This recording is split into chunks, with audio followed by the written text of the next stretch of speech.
With your permission, Dr. Ire, may we begin this event?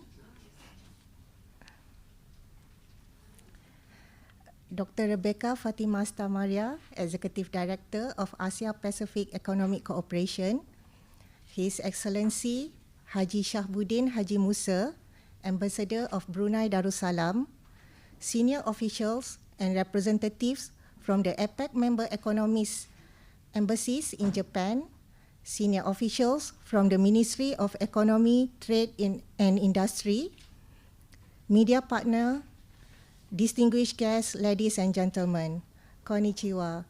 Welcome to APEC Energy Demand and Supply Outlook 8th Edition launch event. The event serves as an official announcement of the release and to create awareness of the APEC's latest publication. We also hope it will raise awareness about this important report. It has been a long journey of data collection and analysis since the last edition of the Outlook published in May 2019, and we would have not been here today without your support. Before we begin, please allow me to give a brief introduction about the Asia Pacific Energy Research Center.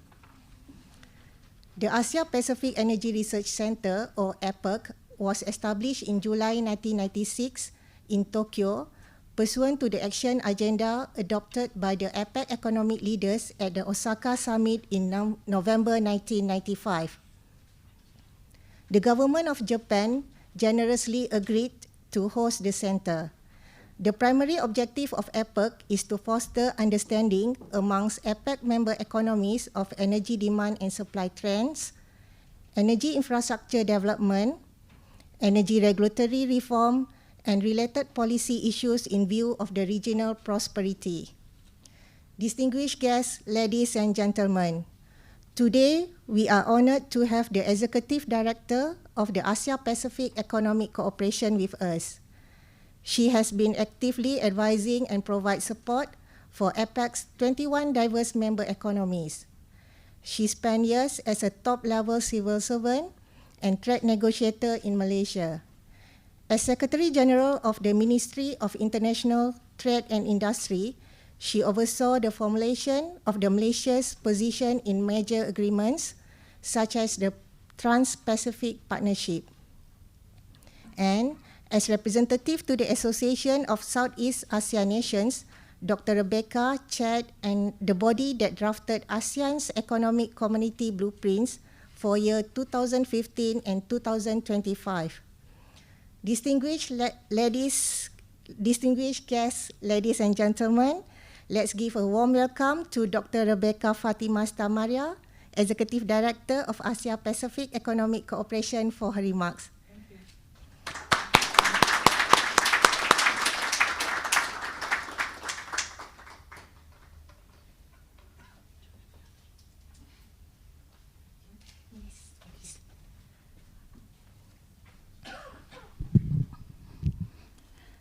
Good afternoon, ladies and gentlemen.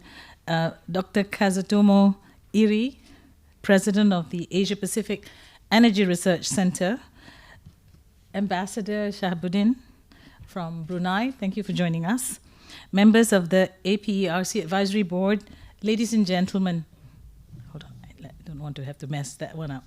Let me begin with thanks and congratulations to Dr. Katsutomo Iri and to the team at the Asia Pacific Energy Research Center for the launch of the 8th edition of the APEC Energy Demand and Supply Outlook.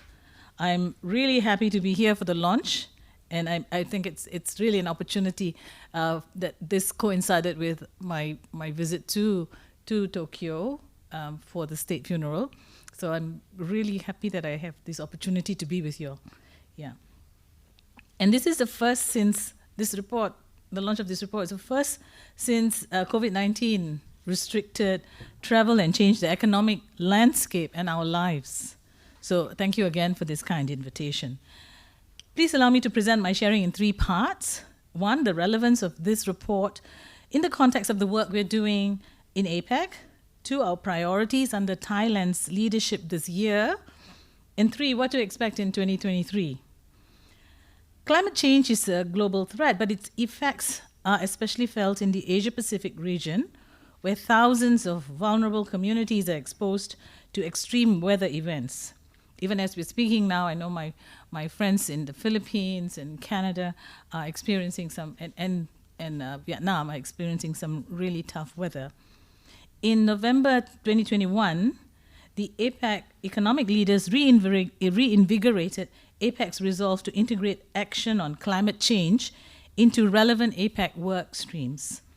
The most relevant work stream within APEC is energy. The APEC Energy Working Group was created in 1990.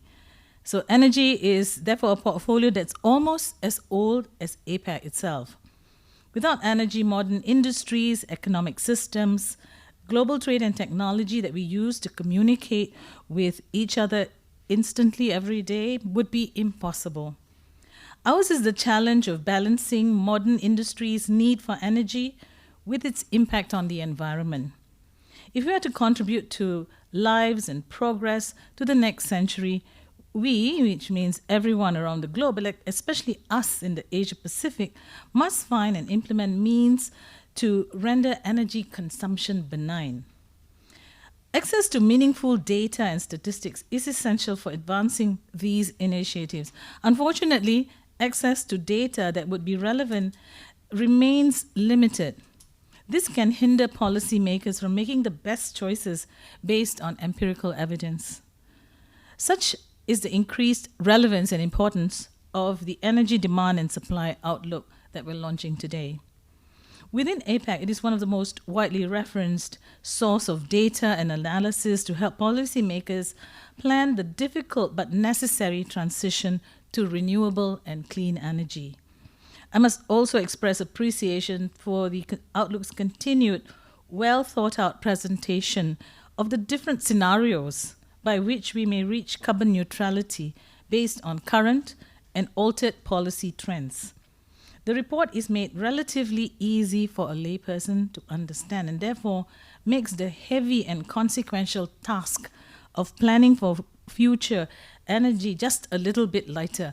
You know, I always mention this to researchers and think tanks that, you know, it's important that for the reports to have meaning for policymakers, it must be very readable, and so folks can appreciate what needs to be done. Most policymakers won't take the time to read thick documents, and that's saying, you know, that's me included. So it's very important that we synthesize the points that goes into this massive research into points that and recommendations that policymakers can take forward relatively easier.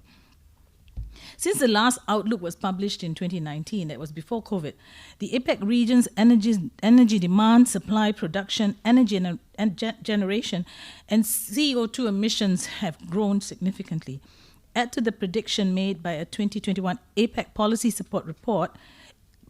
We have the APEC Policy Support Unit, and they come up with regular reports on such matters. And that report that I'm referencing here stated that worsening climate change can cost the region up to 18.3% in GDP loss by 2050, which would be devastating as seen through the lens of millions, especially poor people who will be displaced or will lose livelihoods. It would make perfect sense, therefore, that the massive post-COVID stimulus resources deployed by governments to accelerate recovery would be used in part to further integrate environmental sustainability. Supporting a green, sustainable recovery is particularly important for us APEC member economies. My second point here, the theme set by the current APEC host Thailand is to open, connect, and balance the region after COVID-19, essentially prioritizing an inclusive and sustainable post-pandemic recovery. One of Thailand's flagship initiatives is the adaptation of the Biocircular Green, or BCG, economic model across the region. Those championing the BCG economy as a post-pandemic growth strategy understand that many challenges are interlinked with climate change and the environment. Therefore, solutions must be cross-cutting, interconnected, and collaborative, where science and technology, academic research and policy, and public and private sectors join to promote efficient use of resources. The BCG economy approach takes the whole of APEC stance and can be useful in guiding the framework for APEC energy work streams towards achieving energy security in the age of energy transition through the responsible utilization of energy resources and technologies, the development of open, competitive, and transparent energy markets and effective energy governance, establishing secure supply chains for conventional energy resources as well as advanced and emerging energy technologies, and the construction of reliable and sustainable energy systems that can withstand disruption, extreme weather, geopolitical tensions, and security threats, cyber or otherwise. So what is the way forward for APEC? Next year, the host of APEC will be the United States of America. We can expect similar priorities focused on environmental resilience and sustainability. The US mainland, as well as its territories, are similarly besieged on all sides by extreme weather, from hurricanes to droughts. It was during the last APEC year hosted by the US in 2011 that leaders gathered in Honolulu agreed to reduce energy intensity in the Asia-Pacific by 45% by 2035, a raise from the previous commitment of at least 25% by 2030. I gladly note from the APEC energy demand and supply outlook that the region is projected to reach this goal well ahead of schedule, suggesting that we are on the right track. It would be a proper message for the group members, organizers, and policy champions of any APEC work stream that there is much on our to-do list, but we must power on. Energy, with its direct connection to global warming, has the added importance of being doubly crucial to the quality of life and even existence of our future generations. As with anything, we can achieve our goals through effective partnership and cooperation, including between the public and private sectors, especially the APEC Business Advisory Council and other regional and international organizations, key stakeholders, including civil society and bodies like APEC. The APEC Secretariat, on our part, will continue to provide the support that's needed. And I do hope that, whenever necessary, you would reach out to us at the Secretariat in Singapore. Happy to be of support and assistance and cooperation to this wonderful group of people. Thank you very much.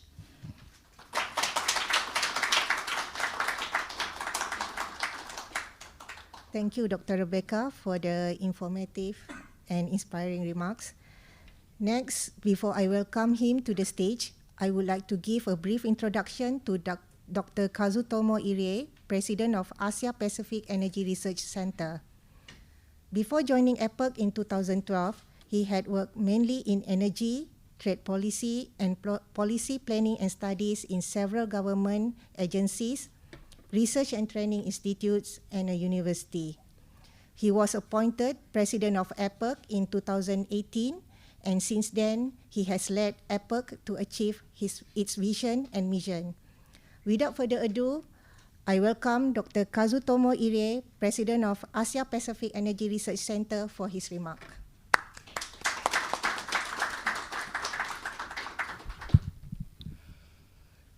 Your Excellency Dr. Rebecca Fatina Santa Maria, Executive Director of Asia Pacific Economic Cooperation APEC, Your Excellency Mr. Haji Shabdin Haji Musa, Ambassador of Brunei Darussalam to Japan, distinguished guests, ladies and gentlemen, it is a pleasure to host today the official launch of the APEC Energy Demand and Supply Outlook 8th edition.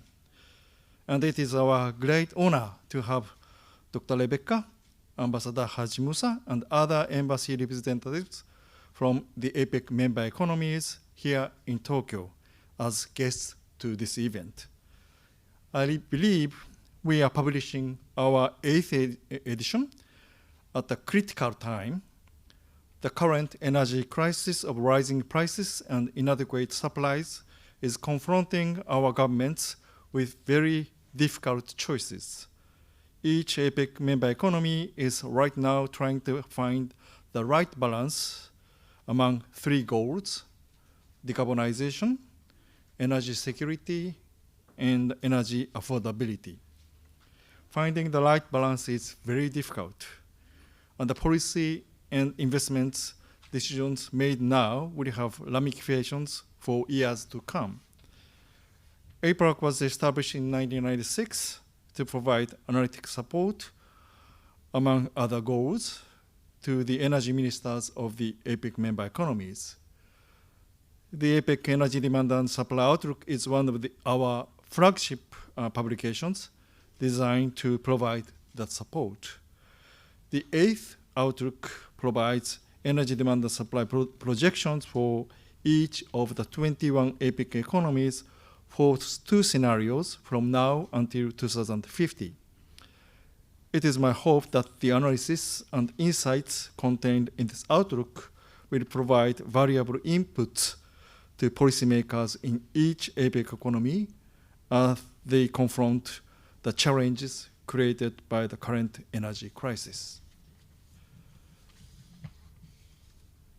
Before turning the microphone over to my Senior Vice President to share with you some of the analysis and insights contained in this report, I would like to recognize the accomplishments of the APEC research, statistic, and administrative staff who, working together, completed this important and timely report despite the disruptions and the obstacles caused by the COVID-19 pandemic. We are all now happily back in Tokyo, but much of this report was developed while we are spread across 7 economies on 3 continents and had to complete our work despite all the challenges of teleworking across long distance and multiple time zones. Thank you again for attending the launch today. I hope you enjoyed today's presentation and that you also find over time that this report provides substantial benefits to each of your economies. And please don't hesitate to let us know how we can support your economies even more effectively in the future. Thank you.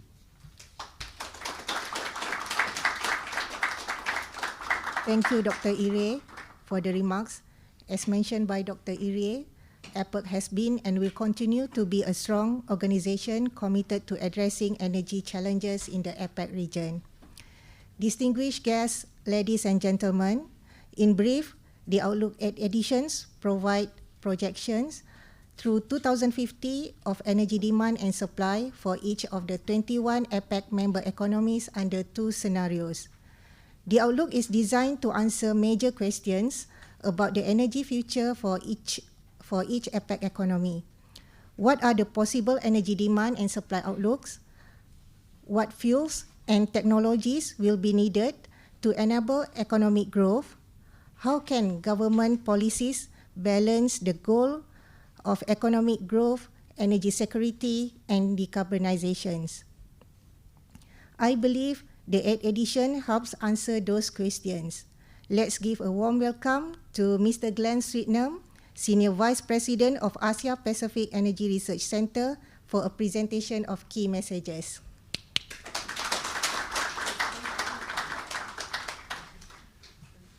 Maya, thank you very much for that introduction. I appreciate it, and let's see if I can get the technology to work here. Yes, okay, very good. Okay, well, thank you. I'm really happy to be here to share some of the insights from the report with all of you. The work on this began over 3 years ago. I joined APEC 2 years ago, so some of this work occurred even before I arrived. But it's an enormous amount of work done by 18 researchers from 18 APEC economies. So we really benefited from the insight of the researchers from all these economies. And I'm very proud to be associated with this high quality, comprehensive, and rigorous analysis. So to perform this analysis, as Dr. Rebecca and Dr. Irie both mentioned, we looked at 2 scenarios. So let me start by sharing the definitions with you. The scenarios are the reference scenario and a carbon neutrality scenario. And the purpose of this, of course, is to show what needs to be done to reduce carbon emissions in the APEC region. And so we have one scenario that has recent trends and current policies, not including recent commitments to carbon neutrality or net zero. And we assume those policies continue. The carbon neutrality scenario, on the other hand, looks at a hypothetical pathway for each of the economies, and for each economy we looked at the individual characteristics of that economy and assumed technological advance, cost reductions, and strong, ambitious policies to reduce carbon emissions from the APEC region. We do not consider non-energy impacts on CO2 removal, so you'll see that the carbon from the energy sector doesn't go to zero, but that's because there'll be other sectors that'll offset some of the carbon emissions. And this is not, I need to make clear, this is not a recommendation for the different economies, but a hypothetical path to hope that we hope will inform policy making, decision making. And I guess the other thing to mention is this work really was all completed before the Russian-Ukraine invasion and conflict, and so we don't really include that. This is a long-term report, and so once we get past the current disruption, the current crisis, we think these are the trends that will continue and it can be valuable to policymakers. The basic assumption underlying the modeling work, of course, has to start with assumptions about economic growth and population. And in population growth, we use the UN projected statistics for the APEC economies, where we peak in population at a little over 3 billion people in the mid-2030s. And during that time, though, even though the population peaks, we believe there'll be continued economic growth based both on OECD projections and for other non-OECD countries using a number of sources to develop projections. And we can see over the time, you can see that COVID-19, there was a drop in economic growth in 2020. You can also see the 2008 financial crisis, but that's really swamped by this overall strong trend. And the APEC economies are very well poised to continue a strong trend, so growing over the next 30 years, doubling in size in real terms. So what's interesting to us about this, as we did this bottom-up analysis of the current trends on fuels, technology, energy intensity, energy efficiency, is that there is an inflection that occurs. Even though we show continued growth in economic growth, the energy trend, energy consumption does not grow as quickly. You can see how quickly energy consumption in the APEC region was growing from 2000 to 2020, and yet the trend flattens even in the reference case. You see the dip from the COVID effect. We do see continued growth, but it's at a much slower rate in the reference case with current policies. If you look then at the carbon neutrality case, where we have much greater efforts on efficiency and electrification, you can see energy use actually declines. And so it's actually 25% lower by 2050 than it is now. And so that's sort of one of the basic conclusions here, is this sort of change in trends due to the energy efficiency changes, new technology and new policies. There's also, though it's important to recognize, still substantial reliance on fossil fuels, and I'll get into that a little bit more, but the issues of energy security and fossil fuel production and technologies to decarbonize fossil fuels are all going to be extremely important going forward. So part of what happens here, and I'm sorry, I need to point this out here, is the increased reliance on electricity. So this is end-use demand, and what we see is we're electrifying more and more of our uses of energy. And so even in the reference case, we have increased electricity usage. And then in the carbon neutrality case, you can see that electricity plays an even larger role in terms of providing energy. And so you do see that the fossil fuels in the carbon neutrality case declining, coal, oil, both declining, gas not declining quite as much, and I'll get into the reasons for that a little bit later. So where's the electricity coming from? This is different in the two cases. In the reference case, we still have reliance on coal and gas. We do have the carbon capture and sequestration technologies that are reducing carbon emissions from those cases, especially in the carbon neutrality case. You can see the hashed gas generation there. And then we do have increased nuclear in the carbon neutrality case. But the overwhelming growth is occurring in wind and solar. And so a larger and larger share of electric generation comes from wind and solar in the APEC region. We're already seeing that in the strong investments now. It does take a lot of investment because wind and solar are lower load factors, lower capacity factors on the order of 15 to 30%, much lower than the dispatchable fuels. You'll find the capacity increases are even larger than the generation increases here. And the electrification really is occurring mostly in the buildings and transportation sectors, where we have the heat pumps replacing natural gas in buildings, and then in transportation you have electric vehicles replacing internal combustion engines. In the industrial sector, we have less electrification. It's a difficult sector to electrify, and in the future that may have to turn to things like hydrogen and other ways to allow these high temperature processes to continue that are more difficult with electricity. Now we do have natural gas substituting for coal, which has a carbon benefit, and it also provides a very important benefit for ancillary services and backup. One of the things we're learning as we look at economies that have increased their reliance on wind and solar is that grid reliability becomes more difficult. The weather, you can't dispatch the weather. And so you need to have backup supplies, whether that's dispatchable fossil fuel plants or battery technologies. And in the carbon neutrality case, we do assume there's dramatic cost reductions in battery technology. But even with that, we'll still see backup needs, especially for gas, in the carbon neutrality case. And this gets to the point of fossil fuels remain a large share even in our carbon neutrality case. You can see that in the carbon neutrality case, coal drops dramatically, oil also drops dramatically. So that's the renewables, the wind and solar generating electricity, the use of electric vehicles, reducing coal, oil use, but still having natural gas providing that backup and grid stability in this case.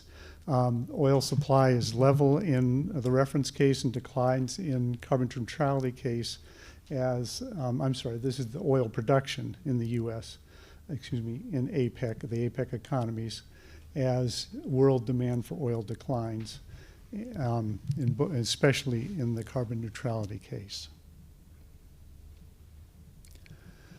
So one of the issues we wanted to look at, as I mentioned earlier, was this issue of energy security. And we do look at import dependence for the different economies. In volume 2 of the report, we'll look at net import dependence for each economy. Here we're showing it just in the aggregate, which is the volume 1 report, which we're releasing today. And you can see that the APEC economies are relatively balanced. Overall energy consumption is on the order of 10 times as large as the height of these bars here, on the order of 400,000 petajoules or 400 exajoules of energy consumption. You can see that oil is the primary, which is that red bar, is the primary imported product in the APEC economies. We did have, with the increased exports of products from the United States in 2018, we see that blue bar, we had an increased petroleum product exports, but those go away in the reference case. And we have a continued dependence on oil. This is a much more important issue for the individual economies, and it's especially important in the ASEAN region, where we finding that declining domestic production the domestic production is declining while there's continued growth and demand for fossil fuels, and that will be an issue. Northeast Asia will continue its 100% fossil fuel dependence, but really it'll be a change for the Southeast Asian countries to be looking at the import dependence. In the aggregate, one of the things that's interesting is the natural gas, where you can see we were exporting natural gas as the APEC group as a whole up through 2030. But then in 2040 it flips and we become net gas importers at that time. So Dr. Rebecca already mentioned this, but we are on track to meet the APEC energy goals. There are two energy goals. One is energy intensity. The other one is renewable energy generation as a share of total energy use. In terms of final energy production, the goal was to reduce by 45% from 2005 to 2035, reduce energy intensity by 45%. We meet that in the reference case by 2034, and we meet it even earlier in the carbon neutrality case. In terms of modern renewable energy share, doubling by 2030. The goal was to double between 2010 and 2030 renewable energy consumption. That is reached in 2026 in the reference case, and even earlier in the, as you can see in this chart, in the carbon neutrality case. And as a result, then the projections show significant reduction in CO2 emissions from the APEC economies. We can see that APEC-wide CO2 economies we expect to drop by 14% in the reference case under current trends, current policies, and by 2/3 in the carbon neutrality case. And you can see that the reference case is shown on the left, that's showing the decline. And what we show on the right then is the incremental reductions. And you can see that it's the power sector that has the overwhelming share of the reductions in carbon emissions, and that is mostly attributable, as I mentioned earlier, to the wind and solar investment. And then following up on that in the transport sector, we have a large drop there also due to the electric vehicles. Industry, as I mentioned earlier, is tougher, and so the reduction in carbon emissions there is less.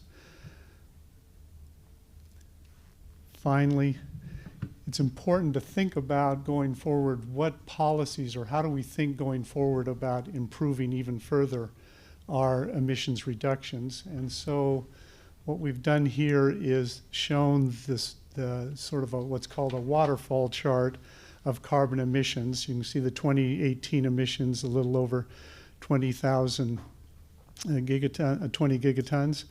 And you can see that given the population and GDP increases, we normally would expect with current technology, current use patterns, to double the emissions, more than double the emissions.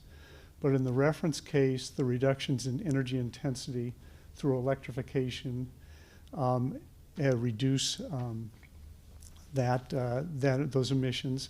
And then the emissions intensity, which has to do very much with the wind and solar generation, brings that down to lower than the 2018 level. And then in the carbon neutrality case, you can see the additional benefits of emission reductions and energy intensity reductions are about roughly equal and take us down to that 66% drop by 2050. So in conclusion, our analysis shows that energy demand has decoupled, and we expect it to decouple from economic growth. So we do think we continue to have strong economic growth, and we don't have the commensurate strong energy growth. The programs and policies and the technologies we have now will cause a change in that the relationship between energy and economic growth. It's both increased efficiency and electrification that reduce demand. And so both those patterns of continuing to try and find ways to improve energy efficiency, continuing to electrify different sectors will reduce demand. wind and solar grow dramatically. That produces carbonless energy production, but fossil fuels will remain in the hard to decarbonize sectors and in the power sector where it will continue to provide important backup. APEC is on track to meet its energy goals, and to meet those and to continue to reduce carbon reductions, we're going to need to reduce both energy and emissions intensity going forward. So that concludes my remarks. I hope it encourages you to look at the publication, which is posted on our website. And so thank you very much. Thank you, Mr. Sweetnam, for the interesting, informative, and insightful presentation. Distinguished guests, ladies and gentlemen, we have come to the end of the launch of APEC Energy Demand and Supply Outlook 8th edition. On behalf of the Asia Pacific Energy Research Center, we would like to express our heartiest gratitude for gracing our event with your kind attendance. Again, as mentioned by Mr. Sweetnam, the 8th edition of APEC Energy Demand and Supply Outlook would be available for download from APEC website starting today.